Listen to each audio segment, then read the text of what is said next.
Muy buenos días a todos, bienvenidos a una nueva edición de webinar realizado por el grupo comercial de Magba Rofex. En esta oportunidad nos enfocaremos en los contratos de opciones sobre futuros agropecuarios. A medida que se vaya desarrollando la charla, pueden ir dejando y volcando sus preguntas en el canal de preguntas y respuestas, del cual al final la vamos a ir resolviendo. A su vez, el webinar quedará grabado y lo subiremos a nuestra plataforma de YouTube. Fede, hecha la presentación, iniciamos con el... Dale, Ale, gracias. Buen día a todos, buen día, Ale, gracias por la presentación. Bueno, como anticipó Alejandro, primero disculpen mi voz, estoy un tanto difónico. Como anticipaba Ale, vamos a hablar un poco sobre los contratos de opciones sobre futuros agropecuarios. Ahí la idea es que, como comentaba Ale, si ustedes pueden ir volcando sus preguntas en la barra de herramientas, en el botón Q&A, preguntas y respuestas, ustedes pueden ir volcando de la manera que vamos avanzando en la presentación, como para poder después, al finalizada la charla, empezar a responder todas las dudas que puedan generar la presentación que vamos a dar. Bueno, no va a ser muy distinto a lo que venimos hablando un tiempo. Acá la idea nuestra, desde el grupo Magba Rofex, es explicar un poco el funcionamiento de los contratos de opciones sobre futuros. Acá hay algo fundamental. Hay muchos potenciales inversores que nos preguntan sobre este tipo de contratos porque tiene una particularidad. Y la particularidad es que en este tipo de contrato, dentro del contexto de cómo se negocian estos contratos de opciones, dentro del grupo Magba Rofex, estas opciones, el subyacente de estas opciones, no es el spot, como sucede en los mercados financieros, donde por ahí negociamos opciones sobre algún tipo de activo financiero determinado, sino que el subyacente es otro derivado, en este caso un contrato de futuros. Entonces, ¿cómo definimos un contrato de opciones sobre futuros? Es un contrato a través del cual el comprador adquiere el derecho, pero no la obligación, de comprar o de vender un contrato de futuro a un precio determinado durante un lapso de tiempo a cambio del pago de una prima. Por supuesto que vean ahí lo que yo les explicaba, o sea, ¿cuál es el subyacente de este contrato de opción que es un derivado, ¿no? Bueno, es otro derivado, es un contrato de futuro. Nosotros, cuando negociamos contratos de opciones sobre activos financieros, generalmente estamos acostumbrados a que el subyacente sea el spot, ¿no? O sea, por ejemplo, una acción de una empresa determinada. Por supuesto que existen dos tipos de contratos de opciones que todos conocemos. Uno es el que conocemos como el contrato call u opción de compra. Bueno, ¿qué es un call? Es un contrato a través del cual el comprador adquiere el derecho, pero no la obligación, en este caso de comprar un contrato de futuro a un precio determinado durante un lapso de tiempo, a cambio del pago de una prima. Por supuesto que el vendedor siempre tiene la obligación de vender un contrato de futuro. Básicamente una opción call la vamos a comprar cuando queremos posicionarnos al alza, ¿no? Básicamente con un call nosotros lo que hacemos es fijar un precio máximo de compra del subyacente, ¿no? Entonces lo podemos usar como un instrumento de cobertura para protegernos el incremento del precio del subyacente, o básicamente también se puede utilizar como una alternativa de inversión, y lo que puedo hacer es comprar un call pensando si el subyacente va a subir y así poder obtener una ganancia con el movimiento del precio. Por otro lado tenemos las opciones put o la opción de venta. Es un contrato a través del cual el comprador adquiere el derecho pero no la obligación, y en este caso el put, de vender un contrato de futuro a un precio determinado durante un lapso de tiempo a cambio del pago de una prima. Por supuesto que el vendedor siempre tiene la obligación de comprar un contrato de futuro. En este caso las opciones put la vamos a utilizar cuando queremos asegurarnos un precio mínimo de venta del subyacente. Por supuesto que nos vamos a proteger a la baja, y básicamente también lo podemos utilizar como una alternativa de inversión cuando nosotros pensamos que el subyacente puede disminuir, entonces nos podemos posicionar a la baja del mercado del subyacente. Entonces, en ese caso estaríamos utilizando las opciones. Por supuesto que como todo contrato contiene partes, ¿no? Por un lado tenemos al comprador de las opciones, ya sea call o put. El comprador lo que va a hacer es, al comprar, va a pagar la prima, ¿no? Y pagando la prima va a adquirir el derecho, pero no la obligación de comprar o de vender según el tipo de opción call o put que estemos comprando.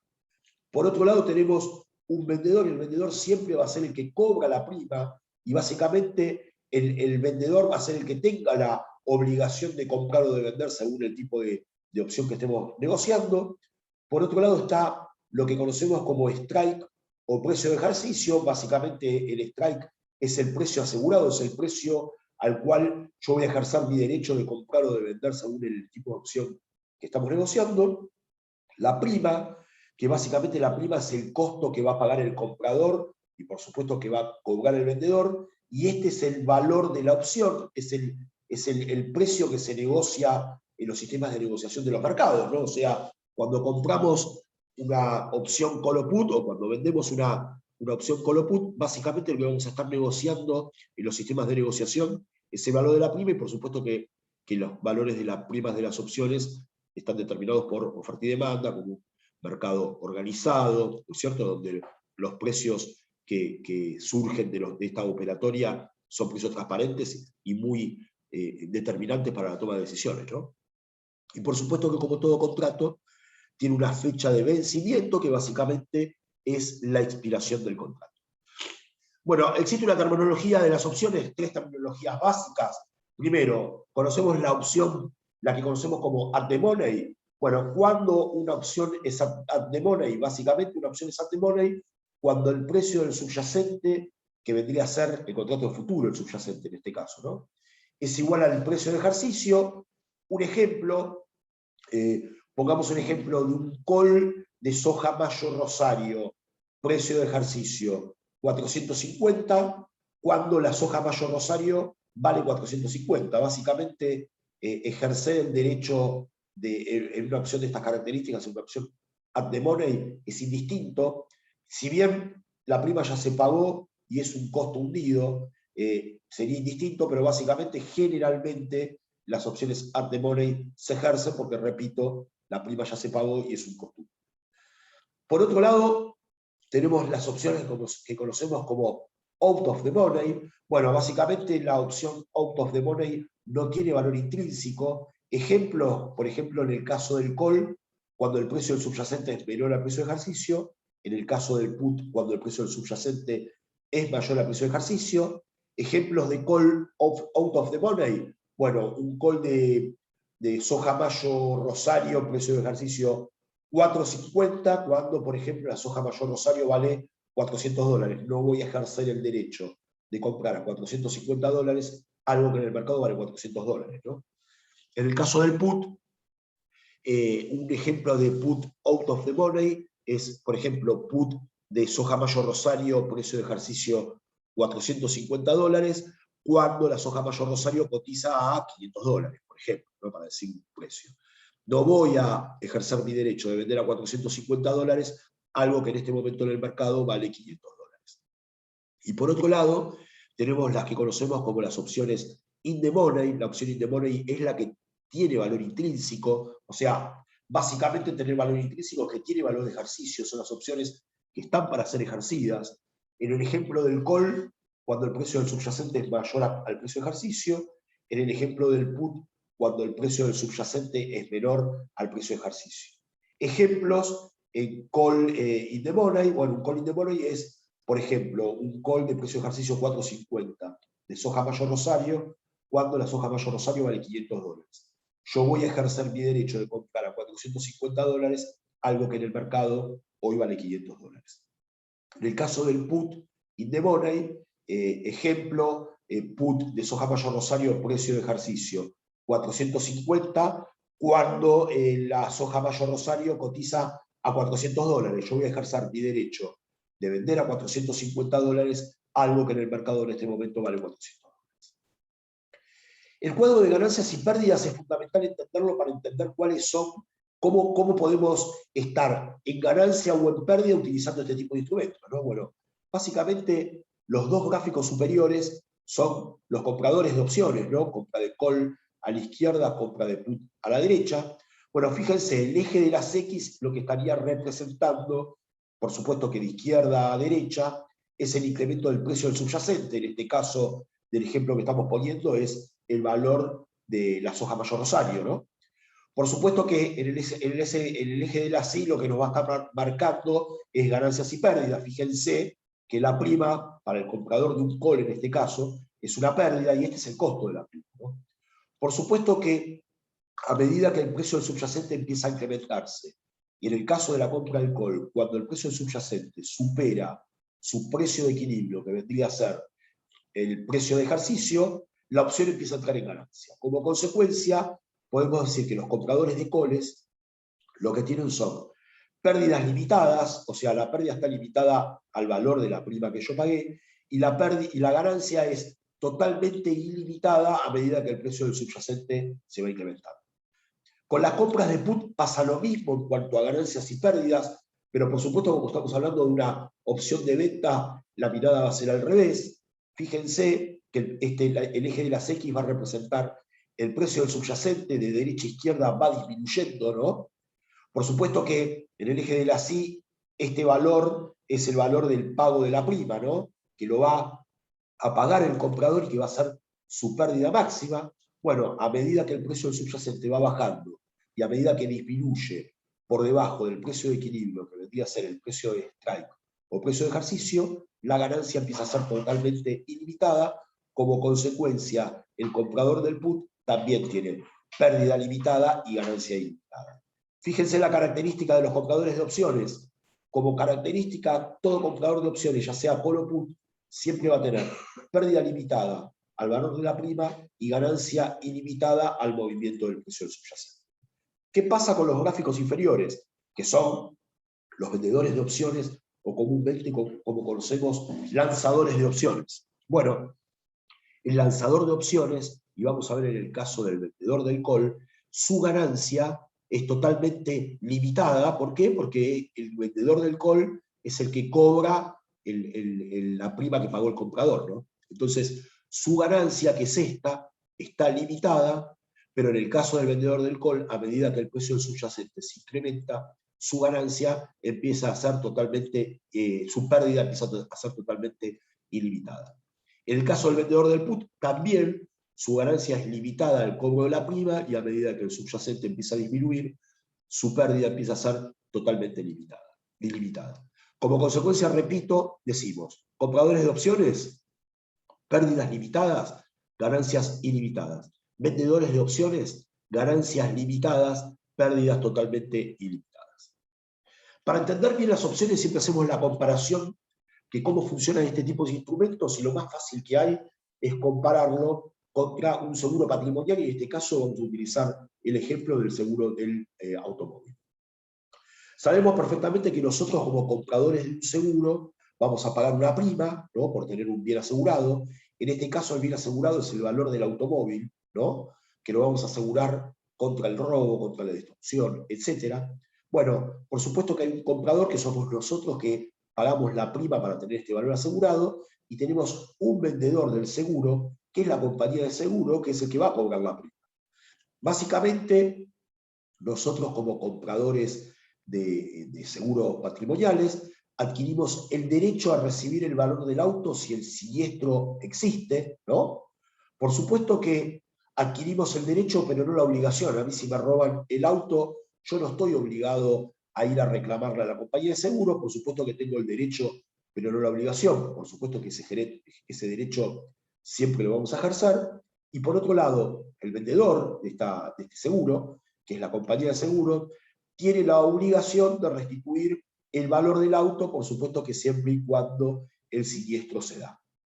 Entre compradores y vendedores, básicamente lo que van a negociar es la prima. Bueno, y la prima surge, bueno, de un mercado de competencia perfecta, donde oferentes y demandantes están constantemente interactuando, en este caso los valores de las primas, y de ahí va a surgir el valor de la prima que va a pagar el comprador y que va a cobrar el vendedor.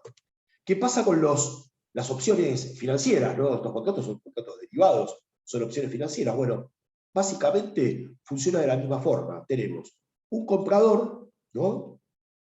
Que somos nosotros, que somos los que pagamos la prima. En el medio lo que tenemos es un precio asegurado, no es un valor de un auto, no es un valor como en este caso en la foto que yo pongo es un tractor, sino que básicamente es un precio asegurado de compra o de venta de una mercadería en cuestión, de un subyacente en cuestión. En este caso podemos poner el ejemplo del precio de la soja Mayo Rosario, ¿no? Recuerden que el subyacente de las opciones es un derivado, ¿no? Que es un contrato de futuro. Entonces, básicamente mi precio asegurado es el strike o precio de ejercicio. Por otro lado, tenemos al vendedor, que es el que cobra la prima, ¿no? Va a cobrar la prima. Bueno, y básicamente el comprador adquiere el derecho, pero no la obligación, a comprar o vender, por supuesto, según el tipo de opción que estemos negociando. Call o put, el vendedor tiene la obligación de comprar o de vender según el tipo de opción que estemos negociando, put o call, y entre compradores y vendedores van a negociar el valor de la prima, que le da el derecho al comprador y la obligación al vendedor, y esta negociación de la prima, ¿dónde viene dada? Bueno, viene dada en los sistemas de negociación de Madbar-Rofex. Lo único que se negocia es la prima en las opciones. Bueno, viene dado en los sistemas de negociación de Madbar-Rofex, donde la oferta y la demanda interactúan en una rueda de operaciones, donde, bueno, por supuesto que los precios surgen de forma transparente en el libre juego de la oferta y la demanda. Estos contratos de opciones tienen la particularidad que se pueden cancelar. ¿Cuáles son las formas de cancelación? Primero, bueno, por ejercicio. Por ejercicio, que sería, bueno, que si mi opción tiene valor intrínseco, yo lo que puedo hacer es ejercer mi derecho. Como consecuencia, al ejercer mi derecho, esa opción va a expirar, va a desaparecer y se me va a transformar en el activo subyacente en cuestión. En segundo lugar, se puede cancelar por lo que conocemos como compensación. Bueno, ¿qué es la compensación? Básicamente es realizar una operación inversa a lo que tengo. Si yo estoy comprado en un call de soja mayo Rosario, precio de ejercicio 450, para hacer la cancelación o compensación de este contrato, voy a tener que vender un mismo tipo de opción con un mismo precio de ejercicio. O sea, voy a tener que vender un call de soja mayo Rosario, precio de ejercicio 450, y voy a tener la posibilidad de cancelar la compra con la venta. Por supuesto que la ganancia o pérdida que va a devenir de esta compensación va a venir dado por el diferencial de prima que yo pagué y prima que yo cobré al vender la opción, ¿no? Entonces, esa ganancia o pérdida viene dado por ese diferencial de primas. Y en tercer lugar, por expiración del plazo de vigencia, otra forma de cancelación de los contratos de opciones. Todo contrato de opción tiene una fecha de expiración. Como consecuencia a esa fecha de expiración y contrato puede suceder dos cosas. Puede suceder que la opción esté out of the money, o sea, que la opción no esté para ser ejercida. Como consecuencia, la opción out of the money expira de forma automática, desaparece y ya no existe más. O podemos llegar con una opción al vencimiento del contrato con una opción in the money, o sea, una opción para ser ejercida que yo no ejercí durante la vida de la opción, porque, bueno, por distintos motivos no quise ejercer. Y por supuesto que todas las opciones in the money que llegan al momento de la expiración del contrato, el mercado las ejerce de forma automática. Como consecuencia de la expiración del plazo de vigencia, esa opción se transforma, desaparece y se transforma en el activo subyacente en cuestión, en este caso un contrato de futuros de soja, trigo, maíz. ¿Cuáles son las especificaciones técnicas de los contratos de opción? Bueno, ponemos a disposición, por supuesto, los tipos de contratos call y put para los productos soja, trigo y maíz. Ya dijimos que el activo subyacente es un contrato de futuro. El tamaño del contrato es de 100 toneladas. La moneda de negociación siempre va a ser dólares estadounidenses. Pensemos que la negociación viene dada al valor de la prima, ¿no? Bueno, si bien se negocian en dólares estadounidenses las primas de las opciones, tanto como los precios futuros, ¿no?, de los subyacentes, la liquidación de las ganancias y pérdidas de estos contratos se van a hacer en pesos, ¿no?, a un tipo de cambio que Madbar-Rofex determina, que es un tipo de cambio básicamente un tipo de cambio oficial.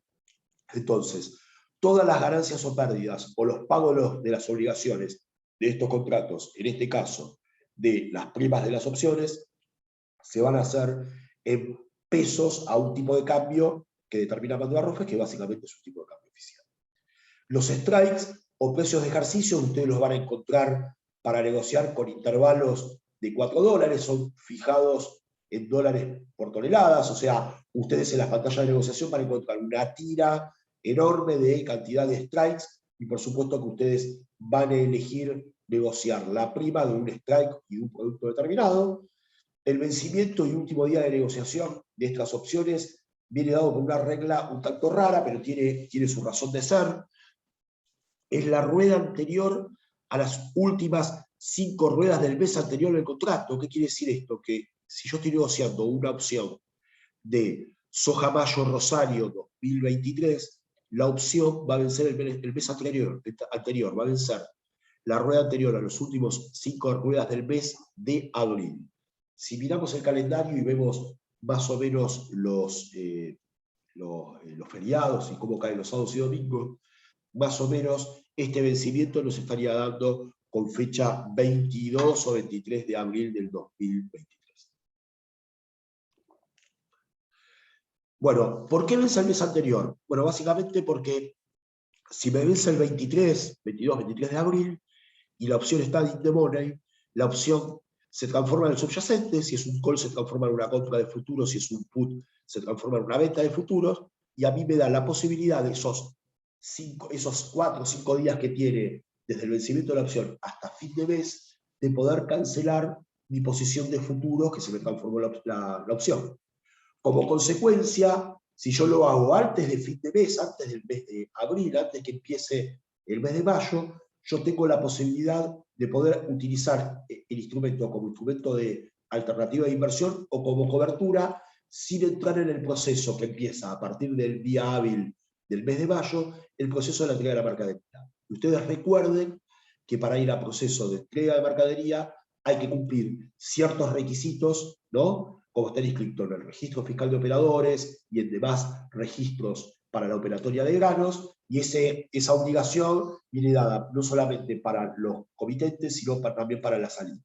Entonces, como consecuencia, hay muchos que lo utilizan como cobertura o como alternativa de inversión, no cumplen este requisito y de esta forma podrían estar utilizando de la misma forma el contrato de opciones.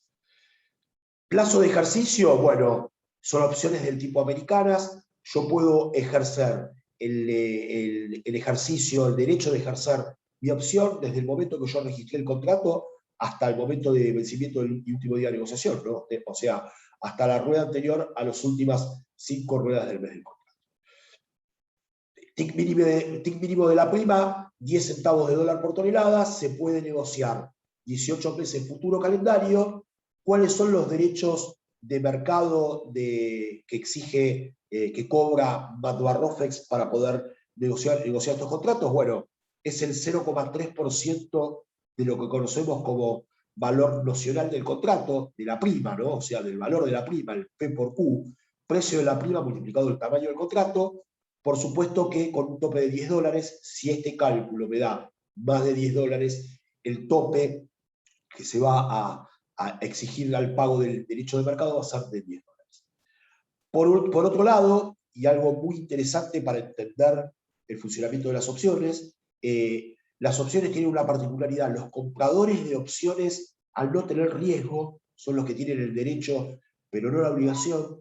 Los compradores de opciones, al no tener riesgo, básicamente no se les exige depósito de margen inicial. Ustedes saben que para operar este tipo de mercados siempre se debe depositar lo que conocemos como margen, una garantía, ¿no? Los compradores de opciones, como no tienen riesgo, no se les exige garantías. Como consecuencia, operar opciones es muy bueno porque todo aquel que quiera posicionarse al alza o a la baja o tomar una cobertura puede utilizar este tipo de contratos y dicen, bueno, el derecho de mercado es muy bajo, o sea, como tope son $10 por contrato, no tengo que integrar márgenes en garantías para estos contratos, como consecuencia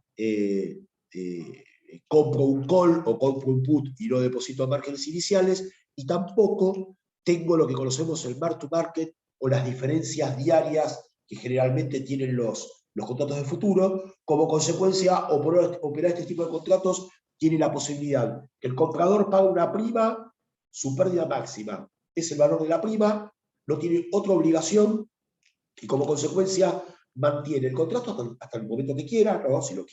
Si ve que el contrato lo quiere cancelar de forma anticipada, lo puede realizar y como consecuencia no tiene más obligaciones que todo esto. Si me dan un minuto, vamos a empezar a ver el ejemplo. Lo único que necesito que por favor, si me dan un segundo, que ya vuelvo y empezamos a ver el ejemplo de una cobertura utilizando. Un minuto, por favor, y ya estoy con...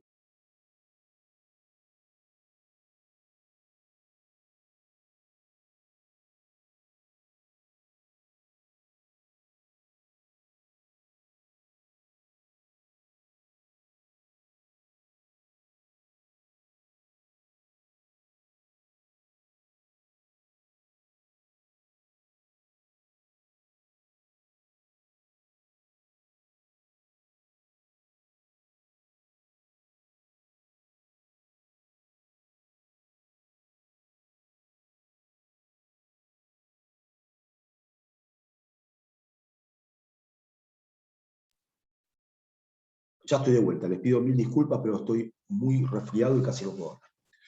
Bueno, decíamos, vamos a ver un ejemplo de cobertura utilizando en este caso put. Básicamente cuando yo utilizo un put estoy tomando una cobertura a la baja, ¿no? Como decíamos en la definición, yo lo que estoy buscando es un precio mínimo de venta de mi mercadería, en este caso el ejemplo es el trigo, ¿no? Entonces, en este ejemplo vamos a hacer de cuenta que el mercado baja y vamos a ver qué es lo que sucede con la cobertura. Pensemos que estamos hablando de un... A ver, ¿quién puede tomar cobertura a la baja comprando put? Básicamente un productor agropecuario. Un productor de trigo, en este caso, tiene el problema que en el momento de la siembra, el productor de trigo lo que va a tener es un costo de producción ya inicial, ¿no? A medida que vaya invirtiendo gasoil, fertilizantes, etc., el productor ya tiene un costo de producción.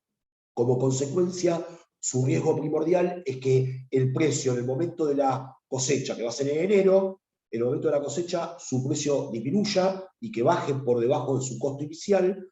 Como consecuencia, tiene un riesgo de pérdida o quebranto si eso sucede. Entonces, básicamente un productor de trigo lo que tiene que es fijar un precio a futuro de venta para poder minimizar ese riesgo de pérdida por baja del precio del trigo. Entonces, suponemos que en el ejemplo que el productor de trigo está en el mes de octubre y está en el pleno momento de la siembra de trigo, ¿no? Recuerden que es un grano de invierno, ¿no? El trigo, un cereal de invierno, el trigo, se empieza a sembrar aproximadamente en julio, agosto. Bueno, supongamos que en octubre ya el productor empieza a querer tomar la cobertura, ¿no? A enero, que es el momento de la cosecha, es el momento donde el productor va a tener la mercadería disponible para poder vender. Entonces este productor mira la pantalla de negociación de los mercados del futuro, en este caso Magma Rofex, y ve que el trigo posición enero, en octubre, cotiza a $330 por toneladas, y el productor dice, bueno, a ver, la decisión del productor de mirar las pantallas, los precios de los mercados del futuro es estratégico, porque básicamente de ahí surgen los precios de los productos que está produciendo, ¿no? Entonces, siempre es fuente de referencia tomar los precios de los mercados futuros, ¿no? Bueno, lo mismo, el ejemplo que siempre pongo, lo mismo con un importador o un exportador de bienes y servicios que tiene su riesgo de movimiento de tipo de cambio. Bueno, básicamente siempre está intentando mirar los mercados de futuro para ver cuánto vale el tipo de cambio futuro, ¿no? Bueno, el productor decide tomar una cobertura. Entonces, ¿qué dice el productor? Bueno, en este momento cotiza 330, yo podría tomar una cobertura por debajo de ese valor y ahora vamos a explicar por qué. Entonces el productor empieza a ver las opciones put que se están negociando en ese momento y encuentra una opción put con precio de ejercicio $320. Y decide tomar una cobertura con un put de 320. ¿Por qué? Primero, todo esto tiene que empezar que el 320, que va a ser su precio asegurado, va a ser su precio de equilibrio, ¿no? O sea, él se tiene que decir, no, yo con 320, si tuviera que vender a $320, yo estoy cómodo porque ya tengo hedgeado mi negocio. Perfecto. ¿Por qué estaría comprando un put de 320 cuando en este momento el tribunero cotiza 330? Bueno, tiene una explicación. Está comprando una opción out of the money, ¿no? Una opción sin valor intrínseco, o sea, una opción que no esté para ser ejercida. Las opciones, cuanto más out of the money están, ¿no? Por supuesto que los valores de las primas son menores, ¿no? Entonces, acá hay una relación de rentabilidad en el medio de todo esto. O sea, yo hago frente a un costo de cobertura con el menor costo posible, ¿no? Entonces voy a buscar comprar una opción con el menor costo posible, o sea, cuanto más out of the money está la opción, el valor de la prima va a ser menor. Entonces, en este momento, él dice, yo con 3.20 me siento cómodo, es un precio de equilibrio, y me compro un put de 3.20 y, por ejemplo, pago una prima de $3, y el valor de la prima de esto es, a modo de ejemplo, no estoy queriendo decir que un put de 3.20 valga $3, ¿no? Esto es un ejemplo. Perfecto, compra el put de 3.20, llega diciembre, ¿no? Llega diciembre, mira la pantalla de negociación del mercado de futuro en diciembre y ve que el trigo enero cotiza a 3.10, recuerden. Cotizaba a 3.30 en octubre. En diciembre el trigo enero cotiza a 3.10. ¿Qué es lo que sucedió? Bajó el precio, ¿no? 3.20, me compré un put, una cobertura, 3.30, me compré una cobertura a 3.20, en este momento vale 3.10. Básicamente lo que voy a hacer es, voy a ejercer mi derecho de put, de vender a 3.20 algo que en este momento vale 3.10. Bueno, cuando ejerzo este derecho, la compra del put se me va a transformar en una venta de trigo enero, que es el subyacente, al precio de ejercicio, a 3.20. Entonces, como consecuencia, al ejercer se me transforma en una venta de trigo enero a 3.20, piensen que en este momento el trigo enero vale 3.10, lo voy a cancelar. ¿Cómo lo cancelo? Me compro un trigo enero a 3.10, cancelo mi compra a 3.10 con mi venta a 3.20, y así salgo del mercado por compensación, obteniendo una ganancia de $10 por tonelada para este caso. Perfecto. Una vez que yo tomo esta ganancia del mercado, ¿no? Pensemos que de qué nos estamos cubriendo cuando utilizamos los mercados de futuros y opciones. Básicamente nos estamos cubriendo de las oscilaciones de precio del mercado spot o el mercado físico del bien en cuestión. Bueno, este productor se va al mercado físico. ¿Qué es lo que va a hacer? Va a vender su mercadería al mercado físico. Ahora bien, ¿qué sucede en el mercado físico? Cuando va al mercado físico, el precio en el mercado físico vale exactamente igual de lo que vale en el mercado de futuros al día del vencimiento del contrato. Esto se denomina convergencia de precios futuros y precios spot. ¿Por qué se da esta convergencia? Bueno, básicamente el precio futuro de un bien viene dado por el precio spot o físico más lo que se conoce como carry o costo de traslado en el tiempo. Por supuesto que al vencimiento del contrato, ese carry o costo de traslado en el tiempo no existe más, o sea, no existe más tiempo de traslado, es hoy el vencimiento del contrato, como consecuencia, ese día el carry vale cero. Al carry al valer cero, el precio físico y el precio futuro al momento del vencimiento del contrato convergen y valen exactamente lo mismo. Por convergencia, este productor en el mercado físico vende su mercadería a $310, ¿no? ¿Cuál fue su resultado del mercado futuro? $10, ¿no? Como consecuencia, su precio de venta final es de $320, mismo precio que tenía como precio de ejercicio. Básicamente, repito, me tengo que cubrir de lo que sucede en el mercado físico, el mercado futuro convergen, tengo que tener en cuenta cuál fue el resultado del mercado de futuros, y ese va a ser mi precio de venta final de la mercadería.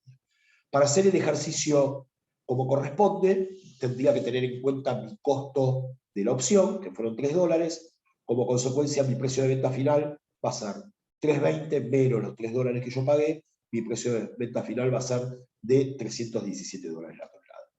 Fíjense que en este caso, como el precio bajó, se ejerció el derecho de utilizar el put, ¿no? Como consecuencia, ejercimos el derecho de utilizar el put, y como consecuencia, mi precio, como dice la teoría del put, ¿no? Yo lo que estoy fijando es un precio mínimo de venta. Bueno, se dio el caso del precio mínimo de venta porque yo a lo que menos voy a vender mi mercadería es al precio de ejercicio.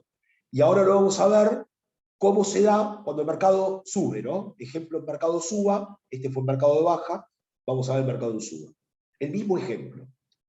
En octubre el trigo enero cotizaba a 3.30, me compré un put de 3.20, pagué una prima de $3, y el ejemplo este es que cuando llega diciembre, el precio del trigo sube de 3.30, que valía en octubre, sube a 3.40. Bueno, básicamente no voy a usar mi derecho de vender a 3.20 como tengo mi put, cuando algo en el mercado vale 3.40. Entonces lo que hago es dejar expirar la opción. Voy al mercado físico.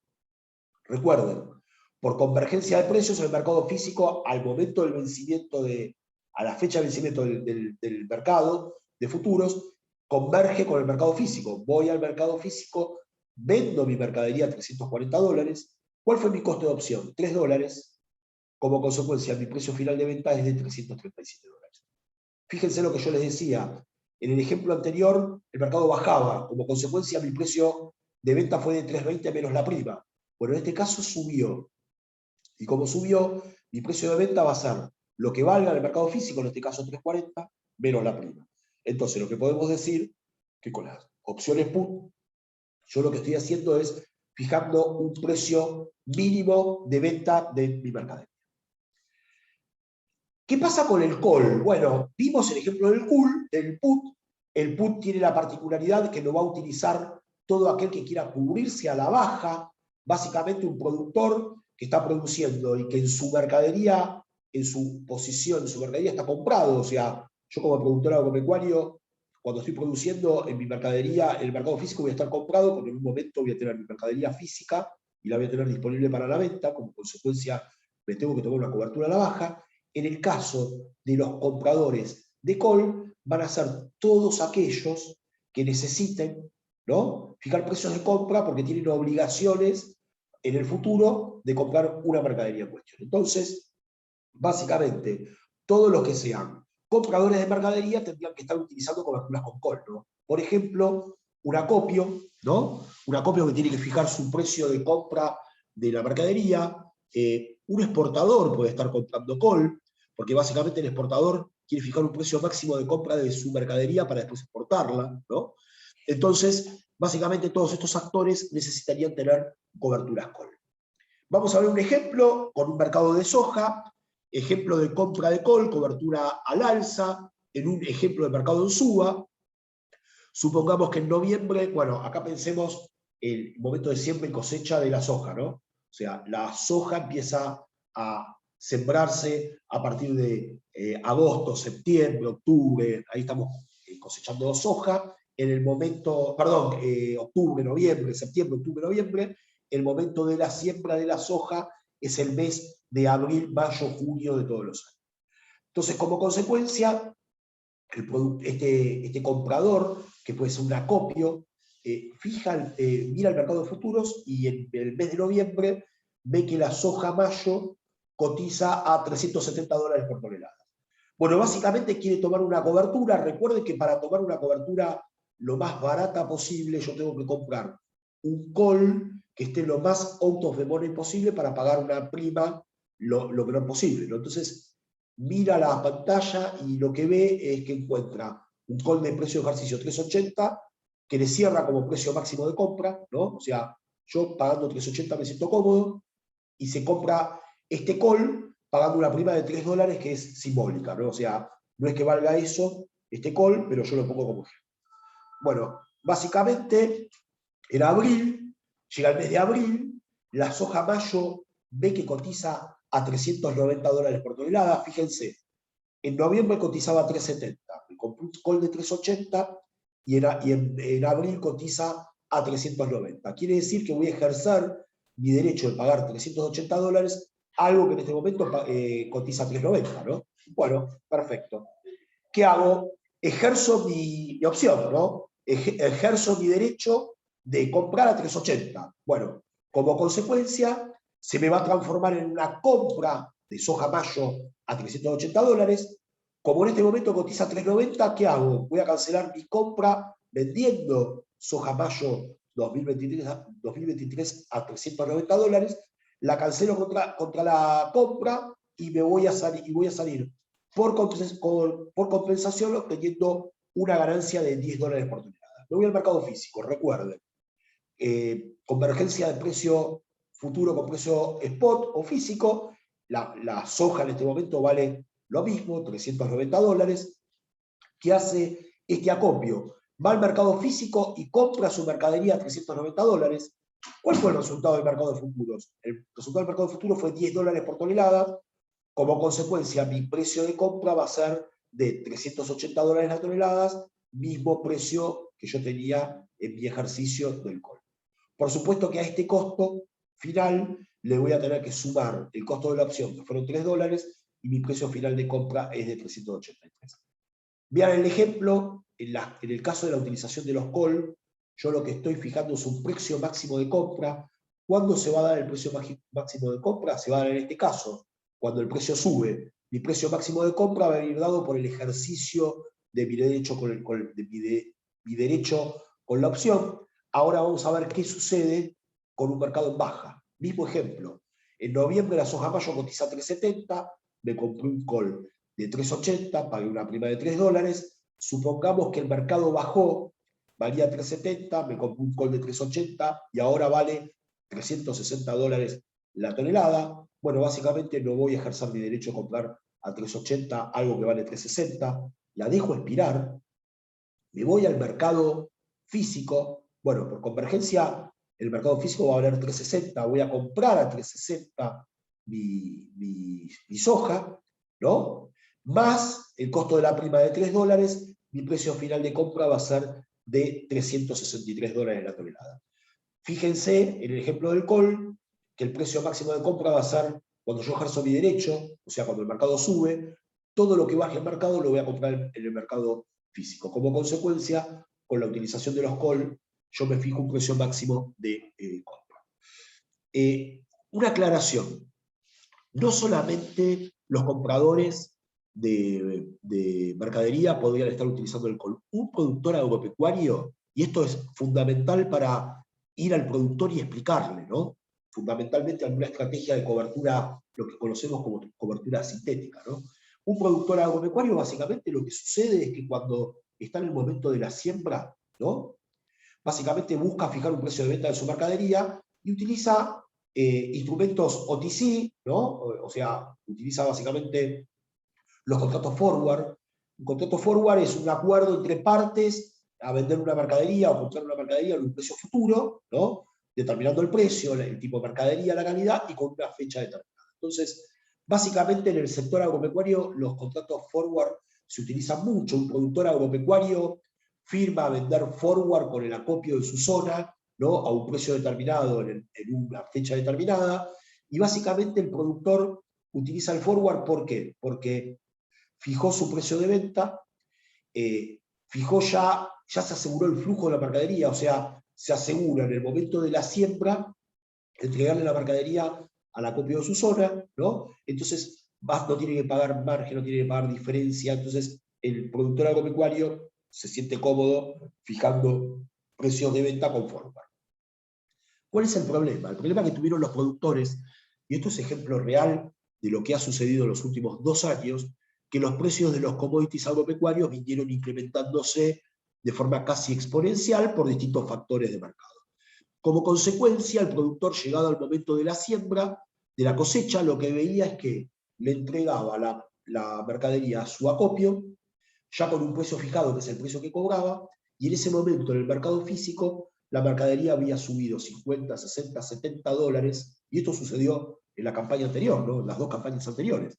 Había subido hasta $100, entonces como consecuencia el productor sentía que había perdido. En realidad no perdió, dejó de ganar, porque su esquema de venta con su forward que ya fijó es su esquema que le cierra el margen de su negocio, ¿no? Como consecuencia, el productor, lo que sucedía es, perdí, vendí, qué sé yo, firmaron un forward de vender a 400 y en este momento el mercado físico vale $450 la tonelada de soja, y el productor le entregó la soja a 400 y en ese momento vale 450. Entonces el productor dice, perdí $50 por tonelada. ¿Qué es lo que recomendamos nosotros? Hacer una estrategia que lo que conocemos como sintética. Básicamente el productor tiene que seguir vendiendo, si se siente cómodo, en su zona con un forward, pero tiene que venir al mercado y comprarse una opción call de estas, como el que vimos el ejemplo. Básicamente, ¿qué es lo que va a suceder? Va a pagar una prima, ¿no?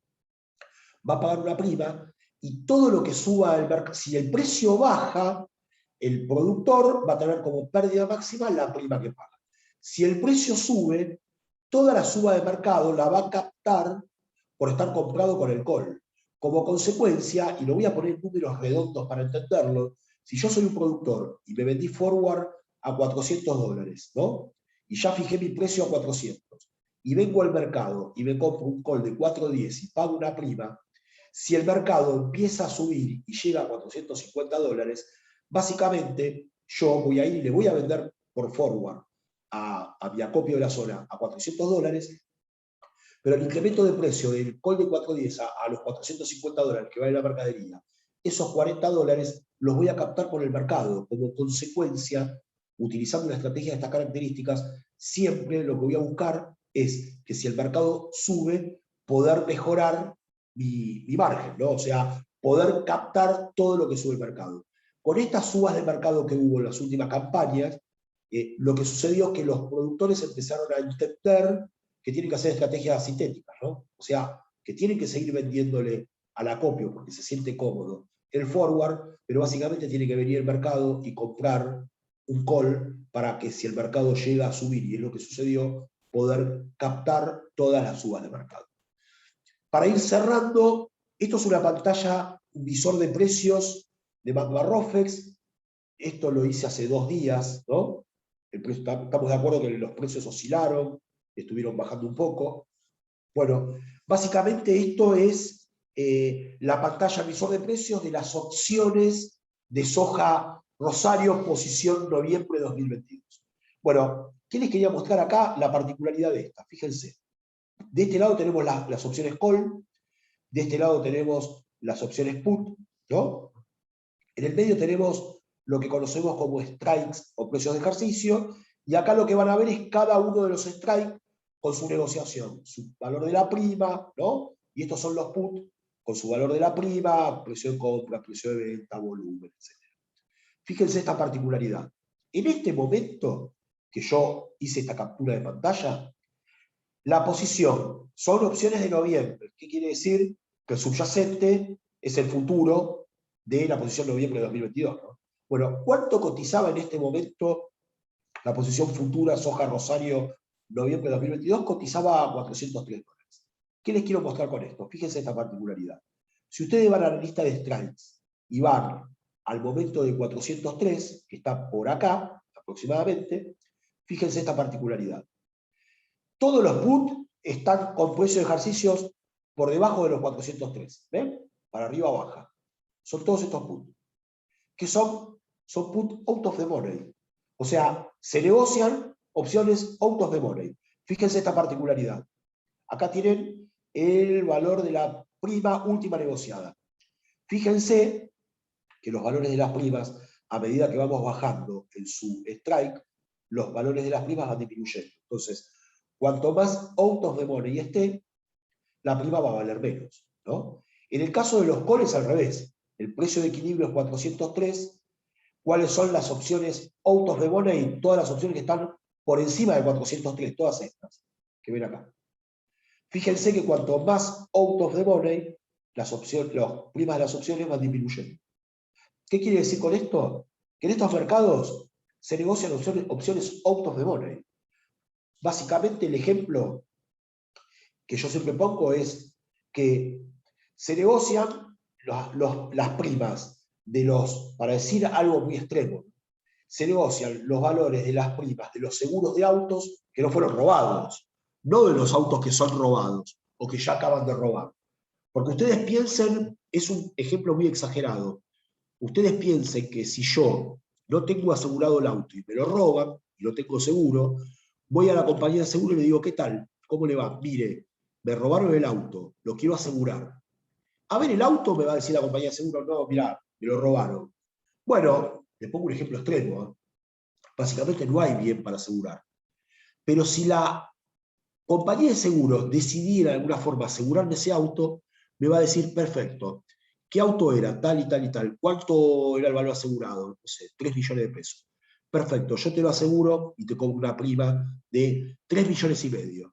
¿Por qué? Porque básicamente se lo aseguro, cobro la prima, automáticamente el asegurado va a ir a la otra ventanilla y va a denunciar el robo del auto y la compañía de seguro se la va a tener que pagar. ¿Qué es lo que le va a tener que pagar? El valor asegurado. ¿Cuánto era? 3 millones. Bueno, y la compañía de seguro se va a quedar con el diferencial, ¿no? Que es la prima, que es la ganancia que va a obtener por tener un seguro. Es un ejemplo extremo. Como consecuencia de lo que hablamos, es que cuando hacemos seguros de alguna característica, y en este ejemplo son seguros de precio, vamos a asegurar eventos que no ocurrieron. Bueno, en el caso de esto, los eventos que no ocurrieron, ¿cuáles fueron? En el caso del call, lo que no ocurrió es la suba del precio, en el caso del put, lo que no ocurrió es la baja del precio. Bueno, en las pantallas, en los visores del precio, ustedes van a poder ver los open interest, los cierres, los volúmenes operados medidos en cantidad de contratos y, bueno, datos un poco más específicos como el delta de las opciones, etc. Y por último, para cerrar, yo lo que le quiero mostrar que es una pregunta recurrente. ¿Cuál es la pregunta recurrente? Che, me dicen, ¿tienen liquidez los mercados de opciones? Bueno, si lo comparamos con los contratos futuros, por supuesto que tienen mucho menos liquidez, ¿no? O sea, se negocian en mucho menor medida. Acá lo importante es, miren lo que viene sucediendo en los últimos 5 años, 2017 a 2021, tomo como referencia 2021 porque es el último año cerrado, ¿no? Bueno, ¿qué fue lo que sucediendo? Que el incremento de la utilización de los contratos de opciones se fue incrementando.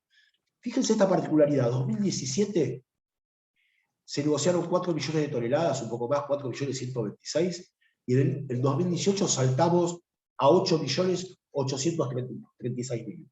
Bueno, la particularidad es que en ese momento, fíjense cómo se incrementó el volumen del trigo de 223.000 a 1.700.000 y el volumen de maíz de 602.000 a 1.300.000. Bueno, ¿qué hubo ahí? Ahí hubo una particularidad en el mercado de trigo y maíz en ese momento, como consecuencia, como hubo una particularidad en esos mercados y hubo un evento con los precios, hubo mucha cobertura, se descubrió o empezaron a utilizar la cobertura con opciones de trigo y maíz, como consecuencia hubo un incremento del 114%, ¿no? Interanual, ¿no?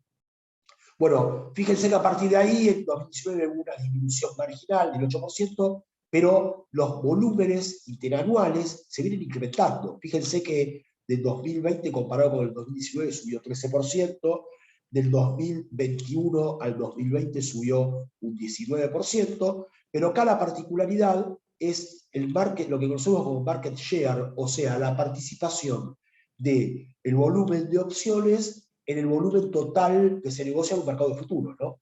Bueno, históricamente estos volúmenes estuvieron en el 15, 16%, bueno, fíjense cómo se viene incrementando. Por supuesto que en el 2018, por esta particularidad de incremento dado por lo que sucedió con el trigo y maíz, este market share fue del 20% y se incrementó. Pero fíjense lo que sucede del 2019 al 2021, se viene incrementando, ¿no? 15,33, 17,25, 18,30.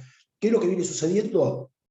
Lo que viene sucediendo es que se está dando más difusión a la utilización de opciones, que se está utilizando también mucho como alternativa de inversión, o sea, el retail, el público retail o las entidades financieras vienen viendo este tipo de mercados y la utilización. Lo otro que sucedió es que, bueno, como los precios de los commodities agropecuarios están en auge y tienen mucha volatilidad de precios, como consecuencia los mercados están con un furor de alguna forma, por decirlo de alguna forma, por esta volatilidad que tiene implícita estas operaciones. Entonces, como consecuencia, se viene incrementando los volúmenes de participación y los volúmenes interanuales. ¿Qué esperamos para el 2021? Bueno, 2021 estamos nosotros esperando récord, de hecho 2022 estamos esperando récords, 2021 tuvimos récord histórico en los volúmenes totales en los mercados de futuro, ¿no? En total 60 millones de toneladas negociadas entre futuro y opciones. En el 2022 nosotros estamos esperando un incremento, o sea, hoy, y pensando que todo se mantenga de la misma forma y que no haya ningún evento que pueda hacer disminuir, que sea exógeno a los mercados que pueda hacer disminuir los volúmenes.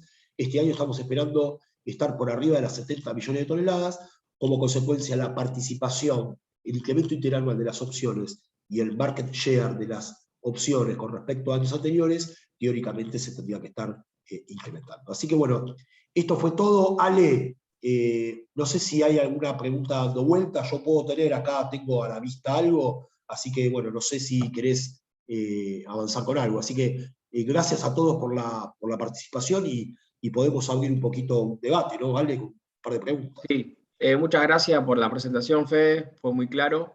De acá de mi parte no me ha llegado ninguna pregunta, no sé si vos tenés alguna ahí dando vuelta. Sí, yo tengo. Acá lo que me están preguntando me están volviendo a preguntar el tema de vamos a poner algo, me están preguntando el tema de las garantías. Bueno, repito con el tema de garantías y voy a poner el cuadro de las especificaciones de los contratos. Las opciones, los contratos de opciones, los compradores de opciones, los vendedores tienen riesgo. Los compradores de opciones no tienen riesgo, porque son los que tienen el derecho, pero no la obligación. Como consecuencia, el comprador de opción no tiene exigencia de integrar garantías o márgenes iniciales. La realidad de la pregunta que me están haciendo, tiene razón lo que me están preguntando, y me están preguntando, dicen, pero a mí lo que me pasó una vuelta es que a mí me exigieron garantías por una opción. Sí, puede ser. Y les explico por qué. Recuerden que cuando compramos opciones out of the money, ¿no? O sea, la opción está out of the money y lo vamos a poner en números. Me compro un call de precio de ejercicio 400 de soja mayor Rosario, cuando la soja mayor Rosario vale 380. Esa opción está out of the money. Perfecto. ¿Qué es lo que puede suceder con la opción? La opción, por el movimiento del precio del subyacente, se puede transformar en una opción in the money. ¿Cuándo sucede? Cuando el precio del subyacente, en este caso, que valía 380, se empieza a incrementar y supera el precio de ejercicio, que son los 400 dólares. Entonces, supongamos que llega a 420 dólares. La opción se volvió in the money, ¿no? Al volverse in the money, el comprador de la opción, esos 20 dólares de diferencia entre el precio de ejercicio y lo que vale el subyacente en ese momento, esos 20 dólares de diferencia los va a recibir el comprador de la opción, lo va a pagar el vendedor, que es el que está en pérdida, y lo va a cobrar el comprador. Como consecuencia, al recibir la diferencia de esos 20 dólares, el comprador, el mercado, le va a exigir una garantía que va a ser igual a esos 20 dólares. ¿Por qué? Porque si el mercado empieza a bajar otra vez de 420 y baja por debajo de los 400, el comprador que se llevó esa diferencia la tiene que devolver. ¿Y cuál es el riesgo del mercado? Que el comprador no devuelva esa diferencia. Como consecuencia, tengo que tener una garantía que me garantice esa devolución de la diferencia. El tema, que este movimiento de incremento del precio, acreditación de esa diferencia cuando se vuelve in the money, y el pedido de la garantía para minimizar el riesgo de esa diferencia, muchas veces el comprador de la opción no la ve porque el mercado le acredita la diferencia y a su vez se la retiene por margen. Entonces no la vemos. Pero hay muchos que contablemente la ven y dicen, che, me están cobrando margen. Entonces la explicación es esa.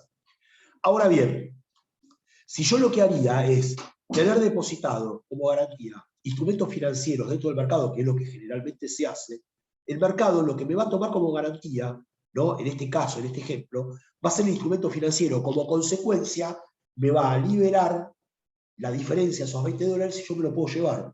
¿Por qué? Porque tengo integrado una garantía en instrumentos financieros por si el mercado se da vuelta y yo tengo que devolver esa diferencia de precio. Entonces la explicación es esa.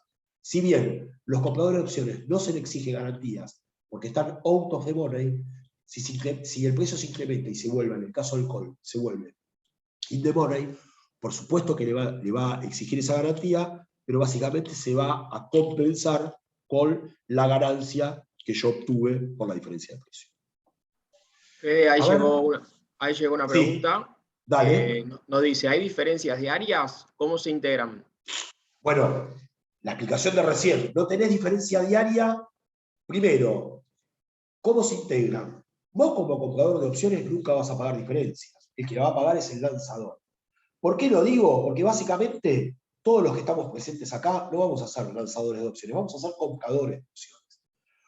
El lanzador de opciones es mucho más riesgoso, es mucho más específico, es un inversor que es mucho más especializado. Como consecuencia, nosotros como compradores de opciones, si jugamos al alza comprando un call si jugamos a la baja comprando un put, no nos tenemos que preocupar por el pago de diferencias.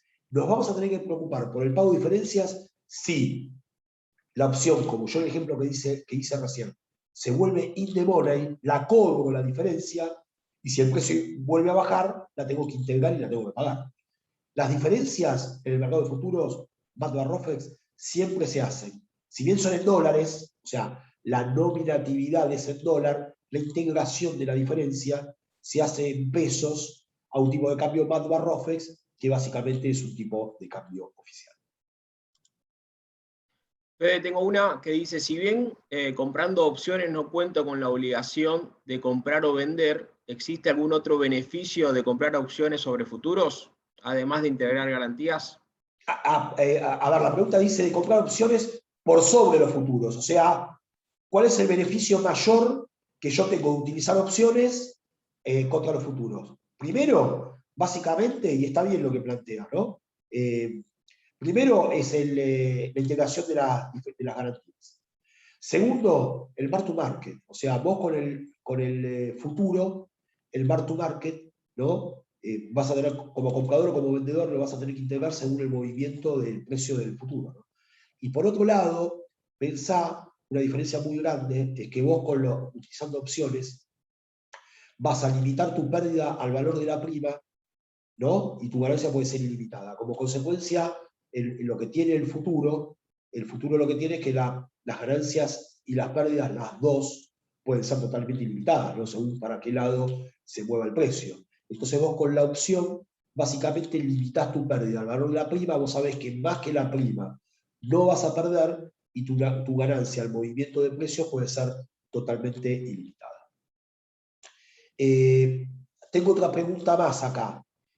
Me preguntan sobre el vencimiento del último día de negociación, o sea, cuando vencen, ya dijimos, vencen siempre porque ahí hay muchos que están acostumbrados a operar opciones en los mercados spot, por ejemplo, negocian opciones en BIMA, ¿no? Subyacente de origen financiero, o sea, un papel accionario, ¿no? Entonces, ahí tiene una pequeña duda en cuanto a cuál es el subyacente y cuál es el vencimiento. En el caso del mercado de futuros, piensen que siempre el subyacente es el futuro de las opciones.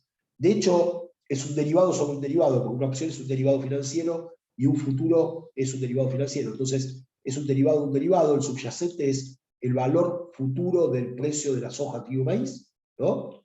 Y son opciones del tipo americanas, y el vencimiento viene dado el mes anterior al mes del contrato que yo estoy negociando. ¿Por qué? Porque si la opción tiene valor intrínseco y se me ejerce, yo tengo esa cantidad de días para poder liquidar mi posición y salir del mercado, ¿no? Y básicamente lo utilicé como un mercado netamente de cobertura o lo utilicé como un mercado especulativo, ¿no? O sea, básicamente como inversión, ¿no? Para decirlo de buena manera. La palabra especulación mucho no me gusta, pero bueno, como si fuera un mercado de inversiones donde yo puedo jugar al alza o a la baja de los subyacentes. Ale, creo que no hay más preguntas, ¿no? Me llegó una a mí que nos Dale. dice si estos productos se pueden operar vía DMA. Sí, se puede operar vía DMA. Pensemos que, repito, básicamente todos los que estamos presentes, la mayoría, a no ser que haya alguno muy especializado, no vamos a ser lanzadores de opciones y vamos a ser compradores. Entonces, la pantalla de DMA, aquella gente que les brinde la posibilidad de tener DMA van a poder perfectamente operar este tipo de productos por intermedio del sistema. Bien, bueno, no tengo más preguntas, yo, Fede, no sé si te quedó alguna ahí. No, básicamente Listo. era agradecer a todos. Bueno, dudas o consultas, ya saben, esperen que voy a poner, vamos a dar los mails. Un mail es atencionalcliente@matbarrofex.com.ar. Para cualquier duda o consulta, les dejo mi mail personal también, fcabarossi@matbarrofex.com.ar. Cualquier duda o consulta, acá con Ale estamos totalmente a disposición de ustedes, así que bueno, les queríamos agradecer mucho la participación, espero que les haya servido un poco el mercado de opciones y bueno, nos vemos la próxima. Gracias a todos.